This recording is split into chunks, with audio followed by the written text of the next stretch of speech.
I used to believe that my parents would be the first to arrive at my bedside, weeping uncontrollably, holding my hand, and praying, if I ever came close to death.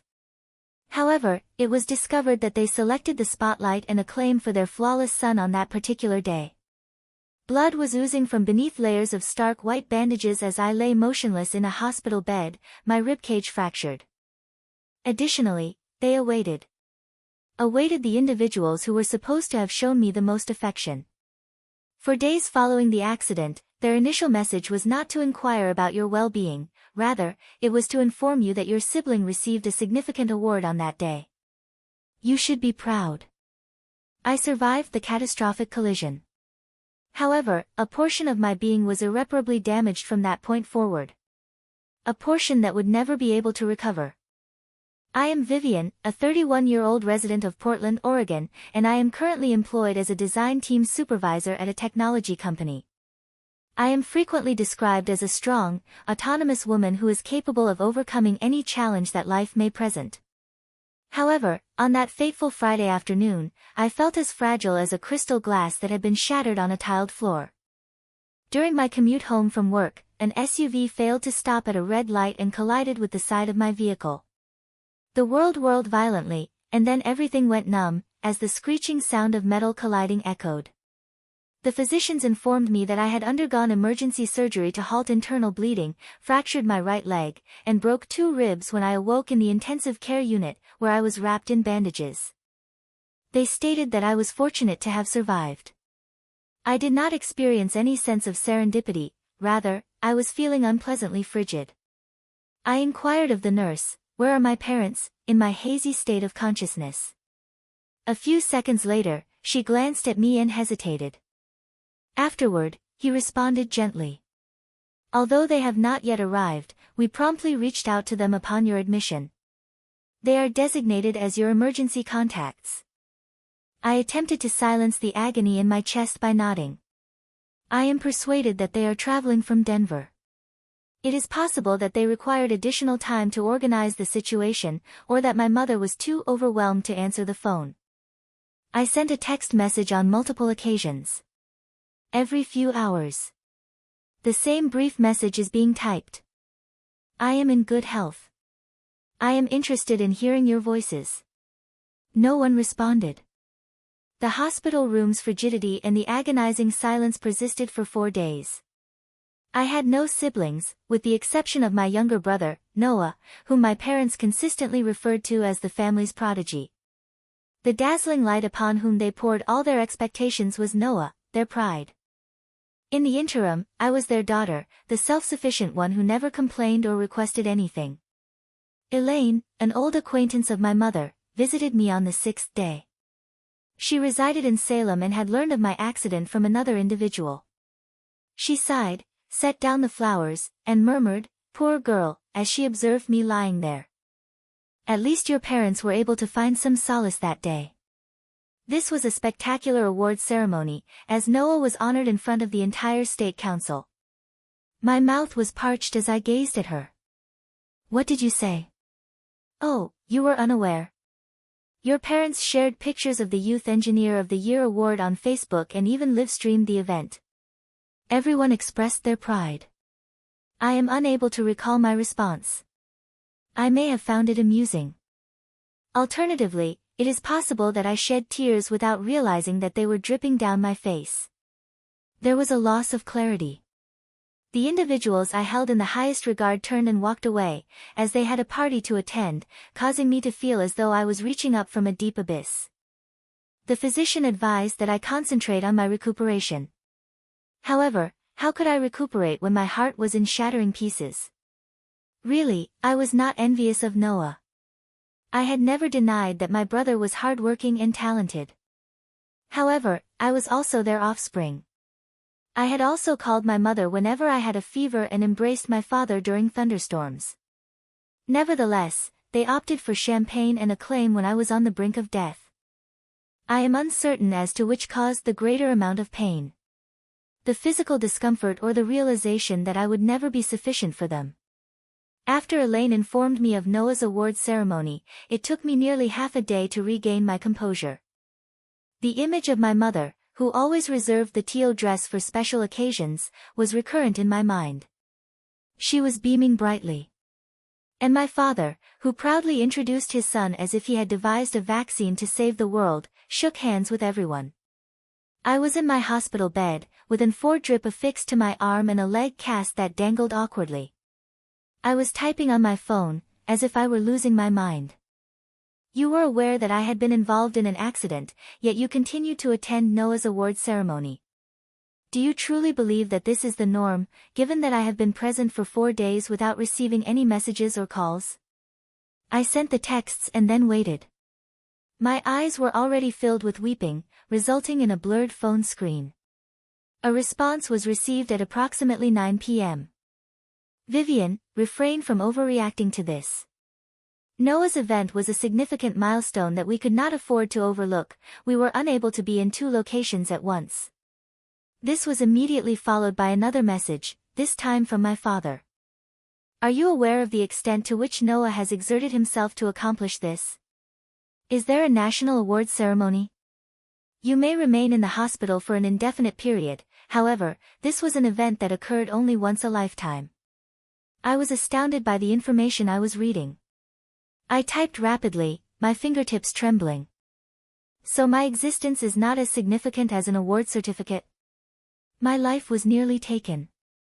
I endured agony alone for 4 days, underwent emergency surgery, and sustained broken ribs. My mother contacted me this time. Her tone was not as soothing as I had anticipated. Honey, please refrain from addressing me in such a manner.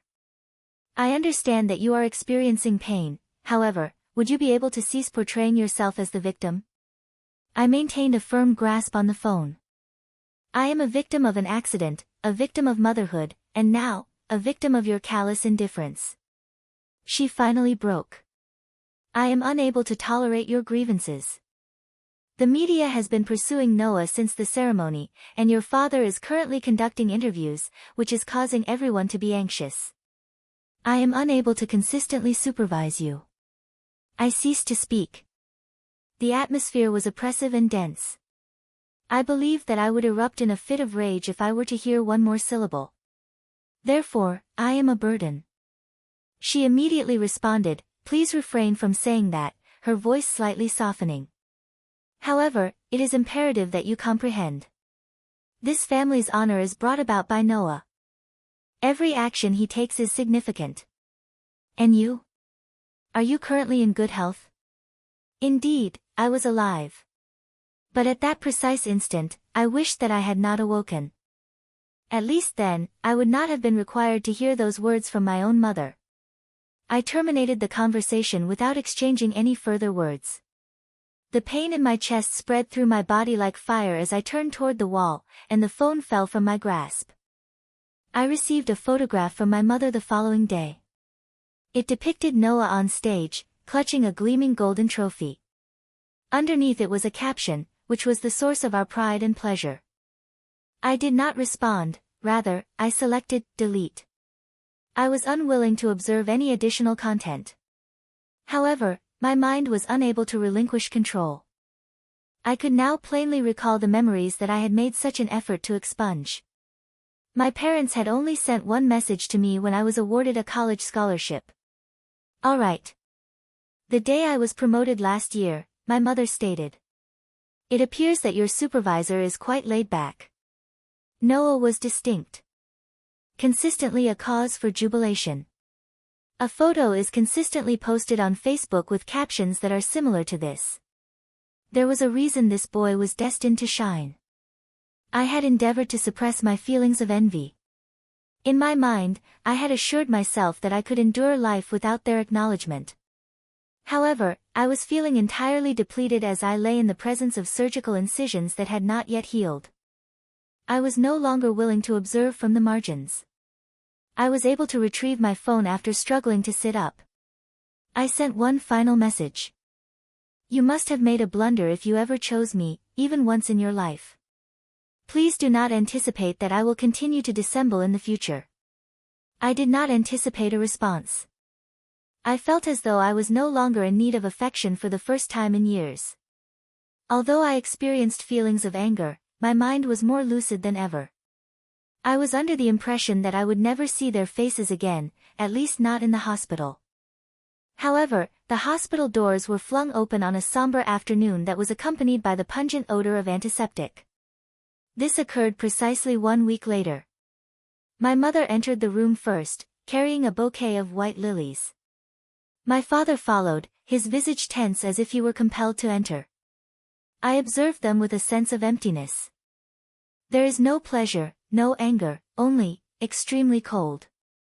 She replied, "Vivian, it's my mother," with a forced smile on her impeccable makeup. "We have recently visited to inquire about your well-being." I responded 8 days later, my voice as parched as sandpaper. Perhaps in an effort to alleviate the tension, my father coughed faintly. "Your mother was exceedingly concerned. We have been, exceptionally occupied." The awards ceremony. I lifted my head and gazed directly into their eyes. "Or did you abruptly recall that you have a daughter due to another circumstance?"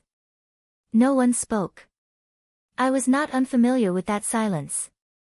I had been exposed to it from a young age. A truth that is concealed beneath layers of fabricated civility. I used my arms to propel myself upward, despite the agony that was radiating from my ribs to my back. I was determined not to reveal my condition to them. I merely desired for them to acknowledge the genuine purpose for their visit. "What is it that you are seeking?" I watched my mother hesitate as she placed the bouquet on the table. "What is the subject?" "Noah." I did not endeavor to conceal my sarcasm as I chuckled softly. "Certainly." My father blinking, he firmly grasped the edge of his jacket pocket. "Noah is in peril, as you are likely aware. Yesterday, he was apprehended on suspicion of financial fraud at his employer." I inquired about the nature of the fraud, despite the fact that I had already developed a negative sensation in my abdomen. The police made a statement regarding the falsification of records and illicit transfers. They accused him of embezzling investment funds and engaging in fraudulent activities. Nevertheless, the severity of the situation cannot be as severe as they are asserting. There must be a misunderstanding. I crossed my arms and gazed at the two individuals in front of me as if I were viewing a documentary. "And now, what do you require, money?" My mother responded promptly by nodding.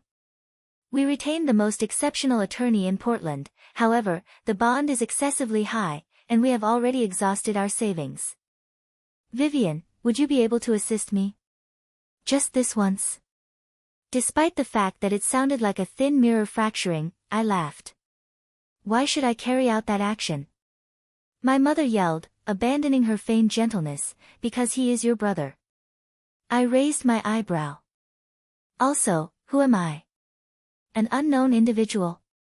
Or an ATM that is dressed in a hospital gown?" My father interjected, his voice low and tinged with restrained fury. "Are you not ashamed?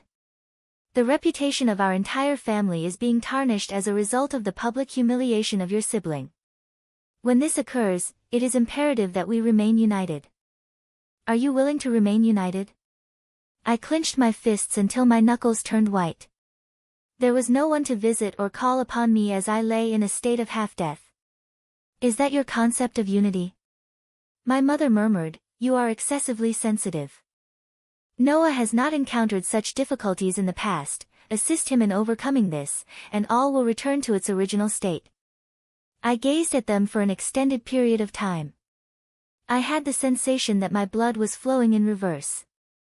My heart was pierced by the memories of being neglected and the endless praise for Noah. "No," I replied, my voice slashing through the air like a blade. "Vivian," my father fumed. "I am under no obligation to assist an individual who has consistently been granted favoritism and has never expressed concern for his sister. Noah is not a 6-year-old who accidentally damaged a vessel. He is an adult. He violated the law. The cost is borne by him." My mother remained mute, stepping back as if she had been struck. She whispered, "You are causing this family to disintegrate. You are disregarding your own blood." I shook my head. "False. This family was never established on the foundation of genuine affection. It is merely a performance. Additionally, I have consistently been excluded from the stage. My father's complexion became flushed. Vivian, you will repent this. One day, when we are no longer present, I will interrupt him. For the past 31 years, I have harbored remorse for my actions, perpetually pleading for affection from those who have never truly loved me. Today, for the first time, I no longer experience feelings of guilt. Silence enveloped the chamber. No further words were spoken. After a brief period of time, my parents withdrew. My mother retrieved a tissue and used it to dab at her parched eyes. The door closed behind them with a frigid click, akin to the final punctuation of an object that had long since decayed. I recline on the bed. Yet, I am simultaneously relieved and exhausted. For the first time, I elected to remain unaccompanied. I returned to my modest apartment on the third floor of a tranquil building in East Portland 3 days after my discharge. The location that I previously regarded as my refuge from both the world and my own family. I believed that I could finally breathe, lie quietly on my bed, and not be bothered by the scent of antiseptics or the sound of the heart monitor. However, I was mistaken. I heard the sharp click of high heels against concrete as I reached the hallway, teetering on my crutches and fumbling with the key. Vivian. I reversed my direction. My mother. She donned the costly brown fur cloak that she consistently donned to demonstrate her status. My father stood beside her, arms crossed, and glaring at me with the intensity of a detective about to question a criminal. I exhaled deeply. Kindly. I have just returned from the infirmary. Do not initiate. Why not refrain from initiating the process? My mother's voice was so high that a neighbor was able to peer through a crack in her door, and she nearly shrieked. Are you cognizant of your actions? This family is being destroyed by you. I endeavored to maintain a composed tone in my voice. By declining to provide financial assistance to an individual who is committing a crime. His face reddened as he took a step forward. Vivian, he is your brother, your own flesh and blood. How can you observe him deteriorate in prison in a cold, indifferent manner? I am currently using crutches to walk after being struck by a vehicle that ran a red light and collided with my vehicle. While I was in the emergency room, you were attending an award ceremony. Please refrain from discussing your family with me. Please. My mother began to weep. Her tears were not silent, they were loud, heaving sobs, and she clutched her bosom as if she had lost everything. She wept, we have already lost one child, and now we are losing the other. You are punishing us solely because we have a stronger affection for Noah. Struggling to maintain my equilibrium on arms that were trembling, I narrowed my eyes. So, you are acknowledging it? Have you always harbored a greater affection for Noah than you have for me? She shouted, it is not like that, and then lowered her voice, as if the truth had been revealed too quickly. It is simply that he required us more, and he is now in need of you. What about me? I was hospitalized for 4 days without any company. Is that not considered a necessity? I was interrupted by my father. Vivian, this is no longer about you. The family is being confined to a corner, the press is inundating them, and acquaintances are persistently contacting them. Noah is anticipated to receive assistance. The reputation of our family is at risk. I nodded. Therefore, the term family refers to the public image, rather than the children who are hospitalized with fractures.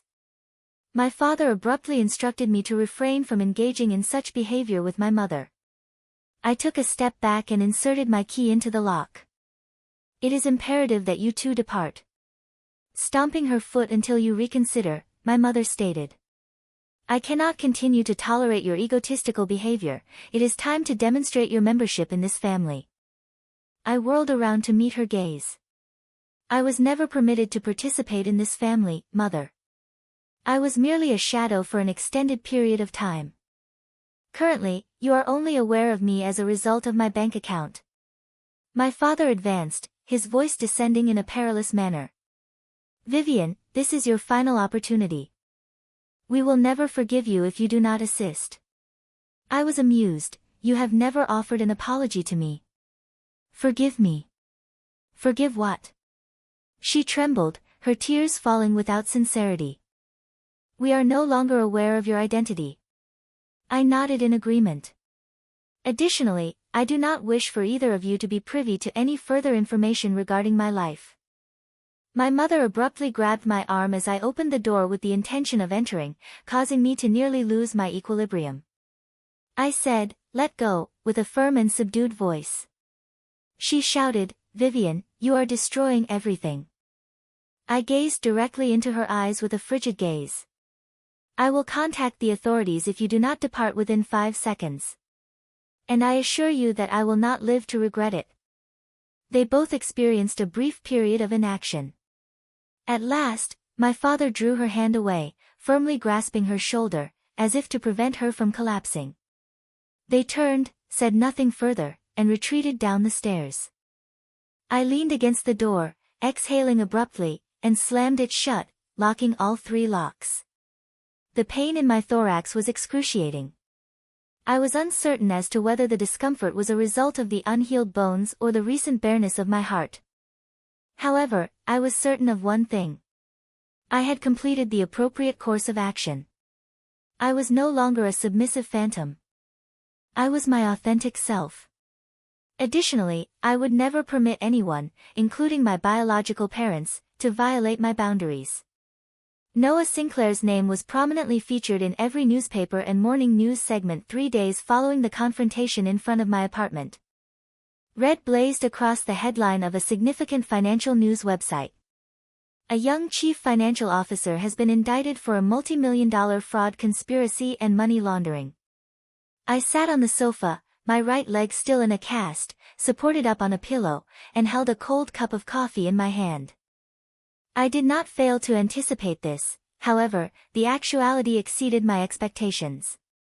As my parents had indicated, Noah was not merely involved in a few shady accounts. He was one of 3 primary suspects in a federal money laundering case that involved the flow of millions of dollars overseas through anonymous accounts and the establishment of over 6 shell companies. The information was widely disseminated. CNN, Fox, and CNBC broadcast footage of Noah, who was shackled and wearing a charcoal gray suit, exiting the FBI building in downtown Portland. His expression was expressionless, as if he was unable to comprehend the situation surrounding him. Concurrently, the inventory of accomplices began to develop, including numerous senior executives from Noah's organization. The flawless illusion had finally crumbled, I believed. I was inundated with messages from colleagues, old acquaintances, and even distant relatives who I had assumed had forgotten about. My phone rang incessantly. However, I was unprepared for the 3rd call that morning. A number that is both recognizable and unfamiliar is displayed on my screen. Father. I hesitated for a brief period before resuming. Silence. Subsequently, his voice, hoarse, as if he had ingested a storm, was fatigued. Vivian, we must engage in conversation. I reclined, maintaining the phone at a distance of a few inches from my ear. I believed that we had already clarified the matter. I am aware. I am aware that you are enraged, and I am not present to assign responsibility. He briefly paused before proceeding. I require your assistance. Silently counting to 3, I closed my eyes. Money once more. We are no longer in possession of the necessary resources. Without a revised bail amount, Noah will not be granted bail. The lawyer withdrew, accounts were blocked, and I lost a significant client this morning. I awoke. Was he implicated in Noah's case? False. Nevertheless, he stated, our family is no longer ethically reliable. My father's voice became strangled. It was the first time I had ever heard my father, who was known for his leadership in meetings and his conviction that the world should venerate his son, acknowledge his defeat. Vivian, if you can assist us this time, we may be able to preserve a small portion of Noah's reputation for the future. I chuckled, a dry, bitter laugh. Reputation? The image? Are you truly seeking my assistance? Or are you simply concerned that others will recognize that we are no longer the ideal family? This is not the appropriate time to assign responsibility. Sitting upright, my voice was as firm as stone, I replied, no, it is precisely the right time. You selected cameras and spotlights while I was alone and in agony in the hospital. Now, when your golden child's true colors are revealed, you rush back to me for assistance. There is no possibility. He murmured to Vivian, your mother has wept herself to sleep. She has stated that if you do not assist, we will lose everything. I am no longer interested, I stated with a dispassionate tone. And if my mother wishes to weep, she should recall the 4 days I waited for a message that never arrived. He maintained his silence. Gradually, I diminished my tone. Call me no more if you still have any respect for me. Then, I terminated the call. My mother sent me an email that afternoon. I refrained from opening it. I eliminated it. A few nocturnal texts arrived in the days that followed. Vague apologies, lengthy emotive messages, and requests for financial assistance are interwoven. I did not respond to any of them. The investigation was the subject of ongoing news coverage. Numerous executives had previously entered guilty pleas. However, Noah continued to deny the allegations. The moniker Noah Sinclair became a joke on social media. The golden child was transformed into a ghost. The individual who was previously lauded as a savant was now being ruthlessly ridiculed by internet users. I did not experience joy. I did not experience any remorse, however. It is possible that my emotions were limited to alleviation. My heart was both empty and light as I stood by my window, witnessing Portland dissolve into gray rain. For the first time in years, I was not being recalled to the pandemonium that is known as family. I also made a commitment to myself. I would never return to that location. After abruptly declining my parents' requests, I anticipated that everything would settle down. However, on a Saturday evening, as I was perusing the news on my laptop, an email appeared with a subject line that appeared to be suspiciously straightforward. From Noah. The sender's name captivated my attention. The email address was obtained from a monitored detainee email system. I nearly dismissed it without reading it for a brief period. I experienced a rapid heartbeat. Not out of affection, but rather from a combination of disgust, wrath, and curiosity. Eventually, I made the connection. Vivian. I am aware that you may not wish to peruse this. However, I have no other individual in whom to place my trust. The situation is deteriorating. I am experiencing the sensation of being used as a pawn to safeguard the interests of those in positions of authority. I do not deny my culpability. I was an active participant. I am aware that I was mistaken. However, I am not the mastermind. I was merely a conduit between the money and the upper administration. Vivian, they are placing all the responsibility on me. I am uncertain as to whether you will accept my assertion, but I am succumbing to an obligation that is not wholly my own. You have consistently demonstrated impartiality. The sole member of the family who is willing to confront the reality. Kindly. If not for myself, then for my parents. The dissolution of our family is imminent. I implore you. Noah. I was paralyzed. I was left feeling conflicted by the tone. Noah was not the typical conceited, cocky individual. No evasion of responsibility, no boasting. Just a confession. Direct and frantic. I did not instantaneously place my faith in it. I was no longer susceptible to influence. However, I was unable to disregard it either.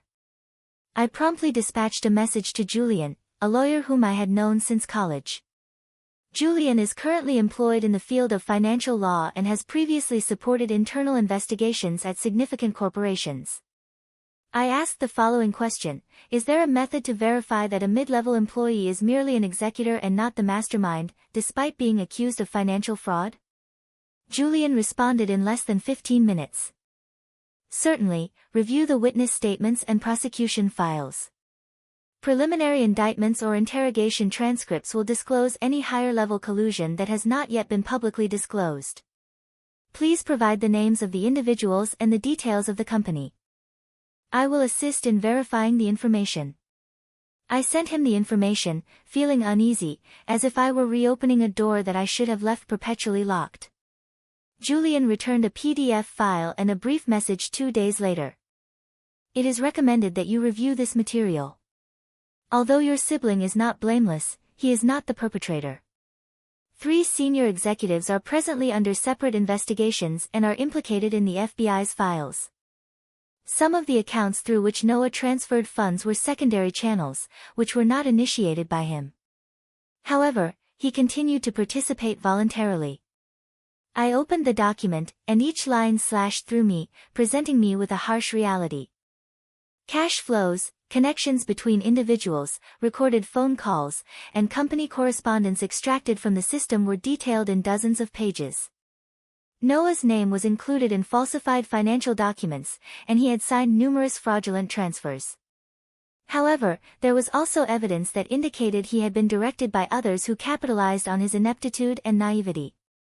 I pondered whether he was aware of his actions or if he deliberately closed his eyes in order to accelerate his ascent up the staircase.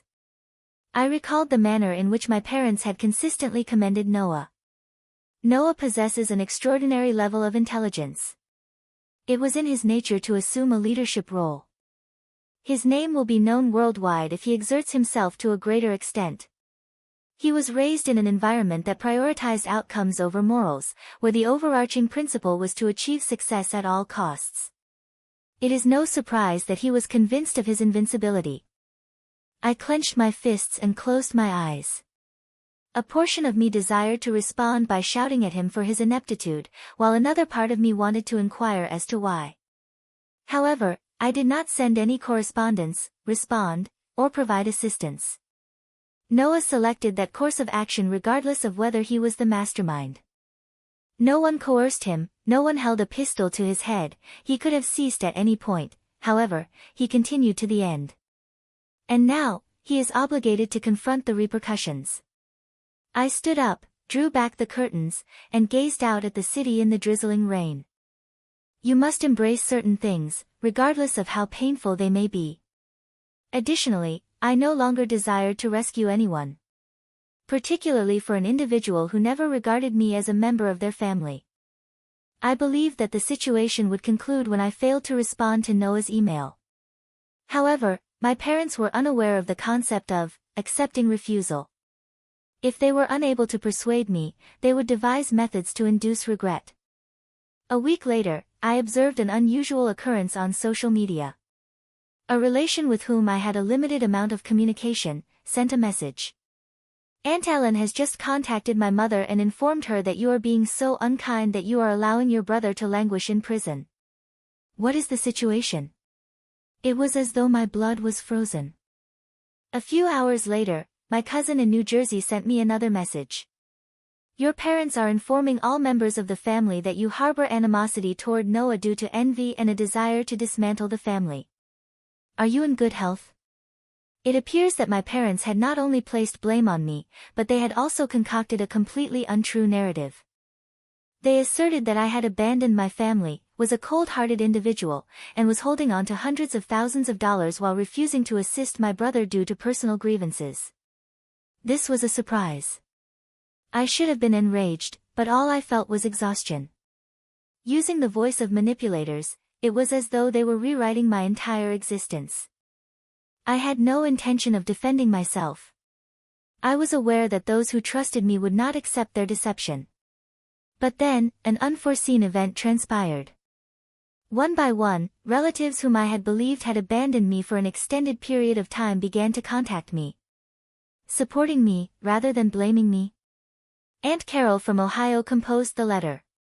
Vivian, I am skeptical of their assertions. Your mother once contacted me to request financial assistance after Noah lost $50,000 on a fledgling project that never materialized. Due to my refusal, they discontinued communication for a period of 3 years. Noah once held him accountable for the loss of client data during a summer internship, according to my cousin Mark. He nearly cost me my scholarship. Your parents did not conduct an investigation, rather, they instructed me to assume responsibility for safeguarding the family's reputation.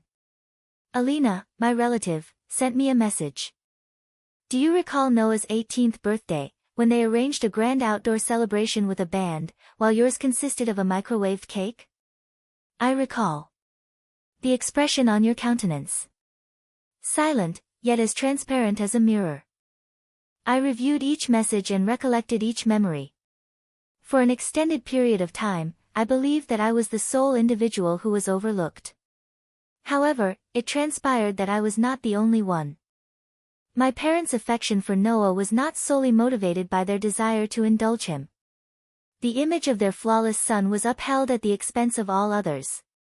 I began to recall not only the instances in which my accomplishments were disregarded, but also the instances in which I was stigmatized as too sensitive or histrionic. For the mere act of questioning them. I was consistently advised that I was overthinking. However, it transpired that I was the sole individual who was alert enough to identify a significant issue. I turned on my laptop that evening and composed an extensive email to the relatives who had contacted me. Your belief and willingness to share your narratives are greatly appreciated. The purpose of this letter is not to provide justification for my actions. Simply to state. I am weary of pleading for acknowledgement. I am no longer interested in being a member of a family in which the value of a daughter is determined by the number of times she can absolve those who have disregarded her. I pressed the send button and then reclined in my chair.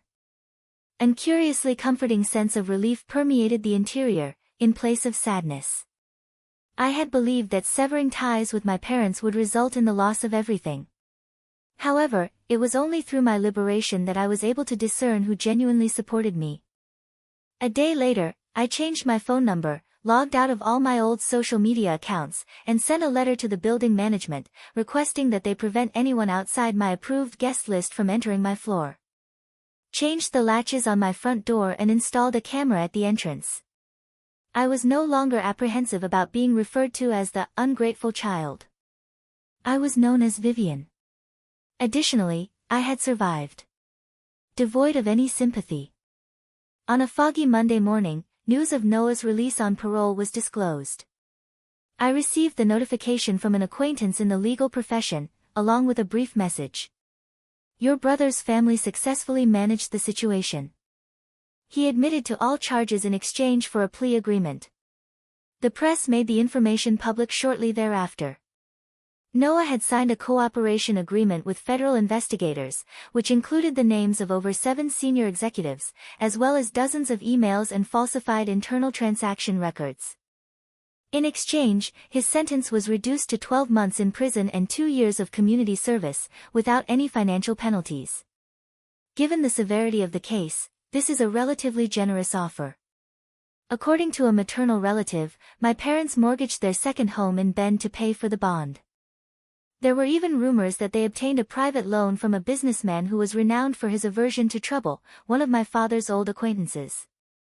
In any case, they were successful. Until the official court date, their adored son was permitted to return home. What about myself? I maintained my silence. Not a single remark. There was no opening of doors, nor was there even a backward glimpse. I had formally requested that the building administration include my parents' names on the no visitation list. I modified my telephone number and blocked all emails that were associated with them. Noah was also permanently barred. I will no longer receive pleading messages, midnight calls from my mother screaming in desperation, or threats that you will regret this decision when we are deceased. I was averse to learning about their lifestyle. It did not matter to me whether Noah repeated his errors or not. I was referred to as callous by some. I was adjudicated as ungrateful by others. I was even branded a traitor to my own blood by a few distant relatives. However, they were absent when I was alone in the hospital, besieged by loneliness and connected to breathing devices. Over the course of 31 years, they had not endured the oppressive presence of obvious favoritism. They were not consistently dismissed, rather, they were informed that their concerns were of lesser importance than those of their brothers. I was the sole individual who was compelled to endure the consequences of my parents' abandonment, and I was the only one who was willing to sever the cord. I am currently waking up earlier. I acquire the ability to prepare coffee by hand, as opposed to consuming it rapidly from a machine. After a shower, I spend time reading books on the balcony, where the morning sunlight delicately filters through the leaves and shimmers on my damp hair. I will no longer receive phone alerts that cause me to feel anxious, nor will I receive emails that are replete with manipulation, complaints, or guilt trips. I took a moment to rest on a wooden bench that was familiar to me as I strolled around the lake near my residence on a Saturday morning. An elderly woman was feeding breadcrumbs to geese in the vicinity of my location. She smiled at me, "And you appear to be at ease." I reciprocated with a smile. For the first time in my existence. Additionally, it was not merely courteous discourse. I genuinely experienced a sense of lightness. The responsibility of being a decent child is no longer a burden. I will no longer attempt to demonstrate my value to individuals who have never viewed me as a fully developed individual. There will be no more competition for attention, affection, or recognition. I was merely being myself. Additionally, this sufficed. My apartment was transformed into a tranquil oasis. The frames on my wall were no longer adorned with family photographs, rather, they contained images that I had captured during brief excursions. Santa Fe, Napa Valley, and Seattle. I began to reevaluate old aspirations and ideas that I had previously concealed for fear of ridicule. I began painting and became a member of a support group for individuals who had been affected by toxic family relationships. I no longer required the approval of my family to feel valuable. Brick by brick, I reconstructed my existence. Good. Invincible. Ultimately, it was unnecessary for me to emerge victorious. Peace was all I required. Additionally, I located it. I am not in the embrace of anyone else, rather, I am in my own. Vivian's narrative serves as unequivocal evidence that unconditional affection is not always synonymous with blood. Individuals may be compelled to make critical decisions in order to safeguard themselves as a result of persistent manipulation, favoritism, and disregard. Despite being branded a family traitor, Vivian elected to pursue freedom rather than continue to bear responsibilities that were not hers. Ultimately, she realized that self-worth is not derived from the approbation of others, but rather from the ability to say no and being authentic to oneself. What are your thoughts on Vivian's decision? Was she excessively frigid, or was it an essential measure of self-preservation? Please express your opinions in the comments section below. Additionally, please take the time to visit the channel for additional poignant and profound real-life narratives.